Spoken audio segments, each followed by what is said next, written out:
বাড়ি থেকে কোথাও বেরোতে গেলেই মেয়েকে নিয়ে বরের সঙ্গে ঝগড়া করে বেরোতে হয়। কারণ এই গরমের মধ্যে বর কোনো কিছুতেই মেয়েকে নিয়ে কোথাও যেতে দেবে না।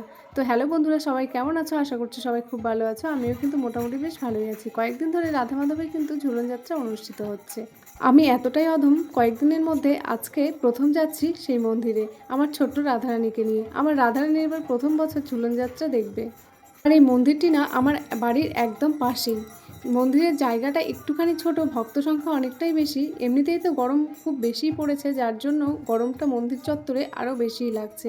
রাধা মাধবের ঝুলন দোলনাটা দেখো, এত সুন্দর লাগছে, চোখ ফেরানো যাচ্ছে না। কয়েকদিন ধরেই না প্রতিদিন ভাগবত পাঠ, পদাবলী কীর্তন, বৈঠকে কীর্তন সব অনুষ্ঠানই খুব ভালো করে হচ্ছে, আর সবাই খুব আনন্দও করছিল। আর এই অনুষ্ঠান এলে না মনটা ভীষণই ভালো লাগে। আর এই মন্দিরে গেলে মনে হয় না বাড়িতে যাই, বাড়ির কথা মনেই থাকে না একদম। তো রাত্রি অনেকটাই হয়ে গেল, এখন মেয়েকে নিয়ে বাড়িতে যাই। মেয়ের ভীষণই গরম লাগছে, আর ওর খিদেও পেয়ে গেছে, আর অনেকটাই রাত্রি হয়ে গেছে, ওর কিন্তু ঘুমও পেয়ে গেছে, যার জন্য আজকে চলে যাচ্ছি। কালকে রাধা মাধবের ভোগ, আর সবাইকে রাখি পূর্ণিমার আন্তরিক প্রীতি ও শুভেচ্ছা। সবাই খুব ভালো থেকো, সুস্থ থেকো, রাধা মাধব যেন সবাইকে খুব ভালো রেখো। তো চলো।